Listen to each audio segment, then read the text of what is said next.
avez déjà entendu parler de la légende de Quisqueya? Bon, d'accord, je vais vous raconter l'histoire. On pouvait l'appeler tout simplement l'histoire de la Bande des Quatre. Un beau matin de juillet, alors que Maître Soleil se trouvait sur la galerie en train de siroter son café, il a reçu la visite de 4 jeunes. Entrez, s'il vous plaît.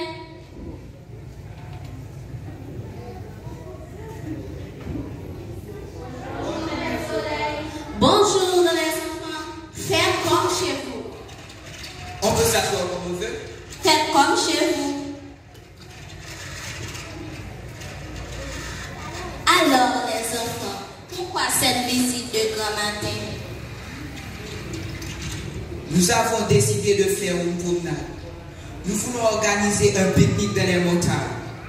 Mais on nous parle d'une légende, une histoire. Nous voulons en savoir plus. De quoi? Vous voulez organiser un pique-nique? La légende? Vous voulez en savoir plus? Oui, Maître Soleil. Eh bien, les enfants, tout ce que je sais, c'est que vous ne devez pas y aller. Pourquoi, Maître Soleil? Parce que ceux qui sont allés ne sont jamais retournés. Ils ont disparu à tout jamais. Disparu? Exactement, ma fille. On raconte toujours de vieilles histoires pour faire peur aux enfants. Moi, je n'y crois pas. Ceux qui y vont ne sont jamais revenus. Maître Soleil, vous êtes vieux. Vous ne pouvez pas comprendre les enfants. Au revoir, les enfants. Mais n'oubliez pas, ceux qui y vont ne sont jamais revenus. Au revoir, Maître Soleil. Ceux qui y vont ne sont jamais revenus. Alors, vous pensez qu'ils vont m'écouter?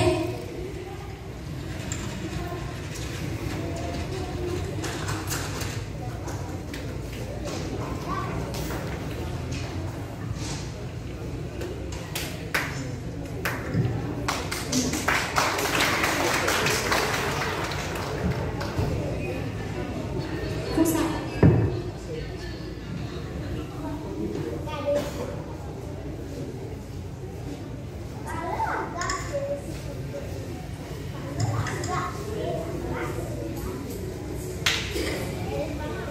Simone, arrêtons-nous ici.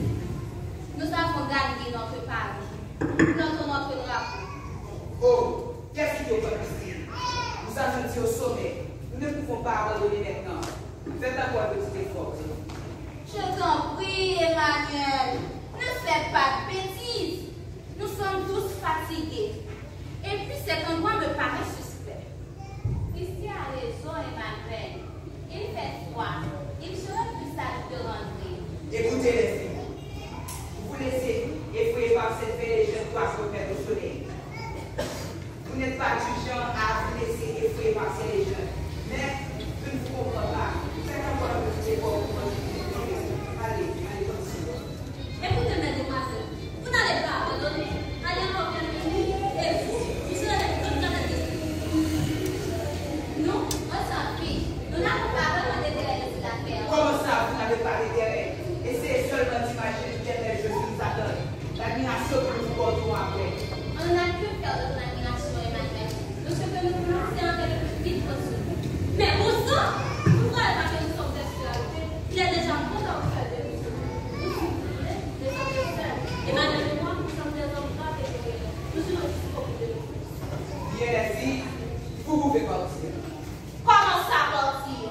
Rosy et moi, nous ne pouvons pas reprendre le chemin. Nous risquons de nous perdre. Et puis, comment vous faites bien de rester en vous? Voilà, nos parents ont bien raison. Il faut rester groupé. Et surtout que les filles sont de nature. Sont jamais à la bonne. Ah non, Emmanuel, ça, c'est du chantage. C'est ignoble d'accord. Alors, ne faites pas l'histoire. Benito et moi, nous sommes prêts à continuer. Arrêtez vos blablabla et suivez-nous. Si nous partons ici. Emmanuel, Pas de commentaire.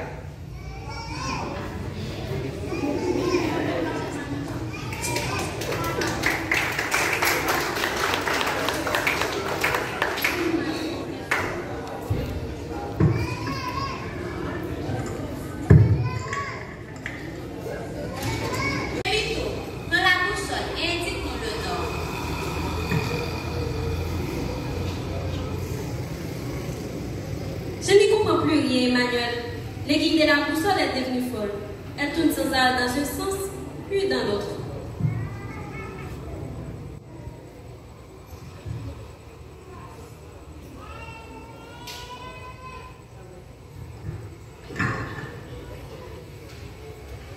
Mais où sommes-nous?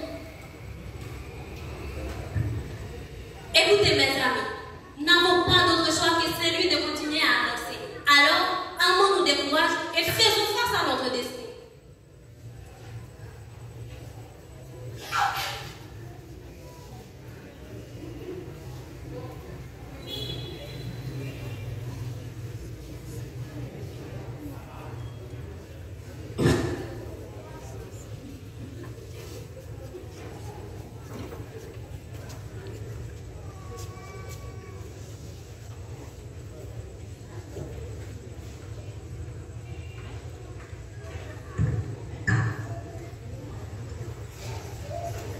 Où sommes-nous? Qu'est-ce qui nous arrive, Emmanuel? Qui sont ces gens? Nous allons bientôt tout savoir. Mais moi, j'ai l'impression de rêver et bientôt je vais me réveiller. C'est comme si on était dans un film monté dans les studios. Et aussi, que nous voyons ces gens. Regarde comme ils nous dévisagent. On est comme des animaux de cirque ou de zoo. Salut Dieu, bienvenue à Kiskeya. La paix a été pour nous Kiskeya. Terre de nos ancêtres. Nous sommes tous, nous vivons votre vie. Cette légende existait bel et bien. Mais Soleil avait raison. Qui es Dieu étranger? Pourquoi parles-tu notre langue? Et où sommes-nous?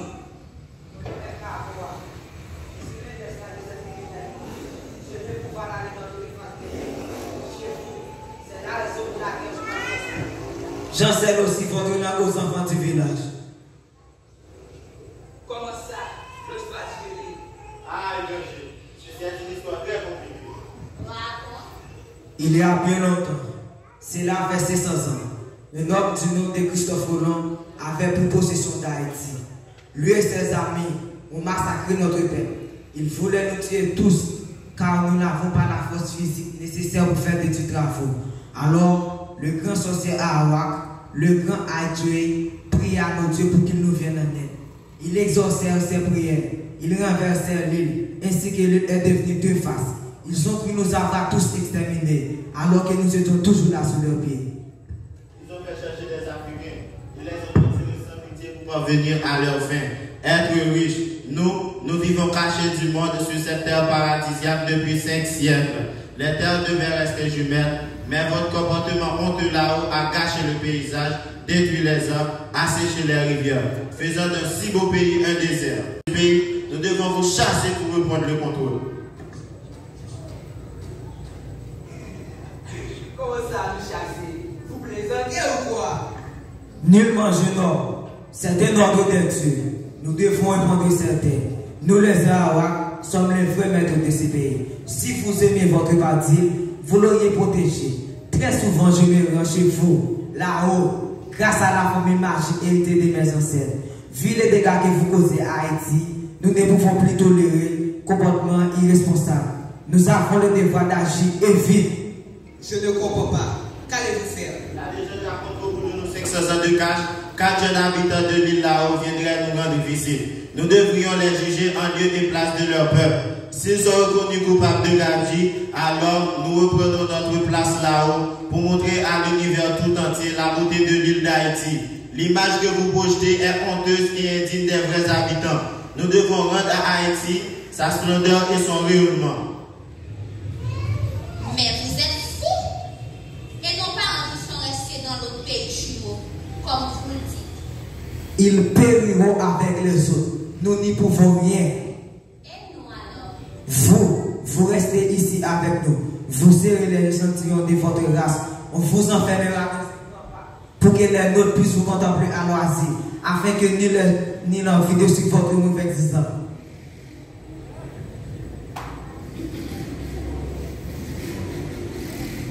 Et quand seront jugés? Votre procès aura lieu dans un délai de 2 jours, comme le veut la légende, par devant le grand jury composé de plusieurs sages de classiques et de vos ancêtres. Alors commencera. Mais nous sommes trop jeunes pour payer pour les autres. Jeunes, on ne l'est jamais trop. C'est le sens de responsabilité qui détermine l'âge de l'individu. Avez-vous déjà planté un arbre? Alors vous êtes vieux. Un jeune qui n'a jamais vu grandir son arbre est un individu blasé et triste. Chez nous, chaque gosse a un arbre dont il se occupe avec amour. Il l'arrose et il lui parle comme à un enfant. C'est pourquoi ici, il y a des millions d'arbres. Bon, je vous laisse à votre méditation. Je vais vous envoyer des jeunes de votre âge qui vous feront visiter l'île jusqu'au jour du procès. La petite Anacaona et le petit Calico, fille et fils du roi, sont les meilleurs guides de tous les Cassicas.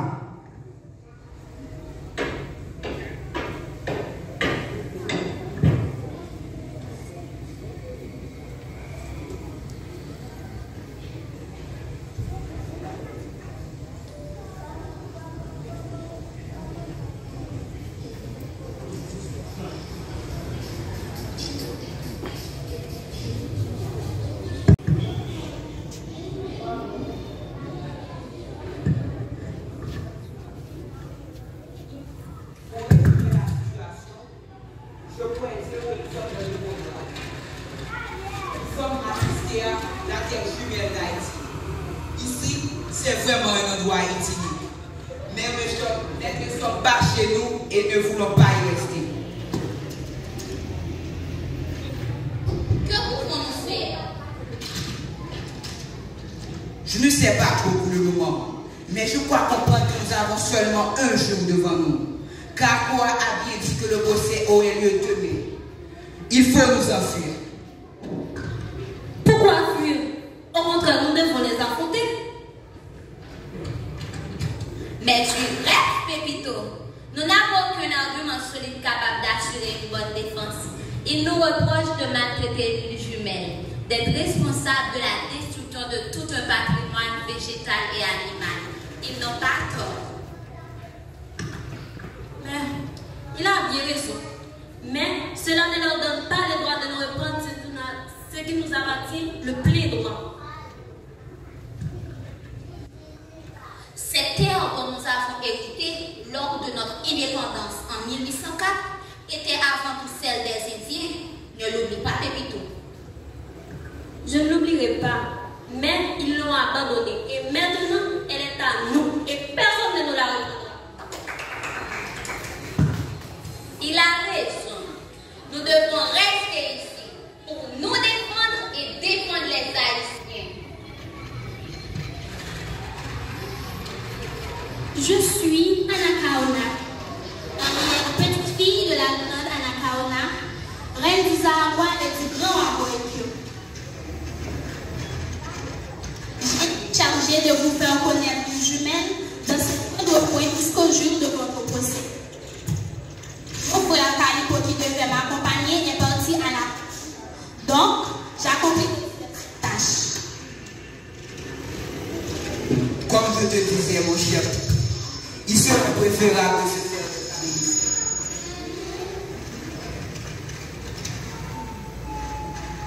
Il était une fois une île bercée par la mer des Caraïbes, terre de mon peuple, du nom de Haïti. Quand un navigateur du nom de Christophe Colomb l'a découvert, il l'a déclaré la plus belle île. Colomb les appelle Indiens parce qu'il croyait être en île. Les Indiens d'Haïti étaient des gens fertiles. La punition consistait parfois à les expulser du territoire. Quand les Indiens étaient malades, ils appelaient les prêtres du Dieu. Celui-ci connaît les prêtres du Dieu. Il dit des prières afin que le malade se rétablisse. Après le passif, le Bitos est l'homme le plus important de la famille. L'école est poursuivie régulièrement pour savoir ce qui fait plaisir aux dieux. Tout le monde au village aime chanter sa musique. Les samba au poète composent des poètes. Cette histoire est aussi belle que ton sourire, princesse. On me l'a raconté à l'école. il faut avoir une autre dimension de ta. Attention, Pépito, arrête avec tes galanteries. Emmanuel, tu es amoureux. Et c'est un problème? Tout sentiment entre nous est fragile. Autre chose nous sépare de l'étranger.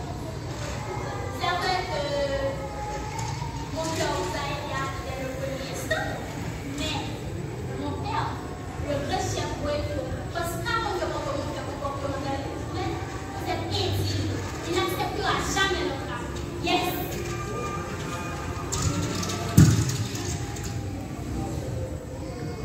Pourquoi n'allez-vous pas vous promener, mes chers? Il y a tellement de belles choses à découvrir. Bon, d'accord.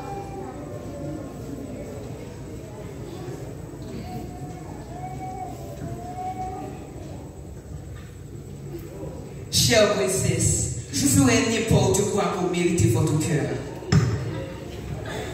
Emmanuel, ce n'est pas si facile. Mon père dit que c'est simple, Gabi, mais c'est pas pareil. Rien n'est impossible pour un homme épris. J'inventerai même une formule magique, juste pour avoir le droit de t'aimer et de te protéger.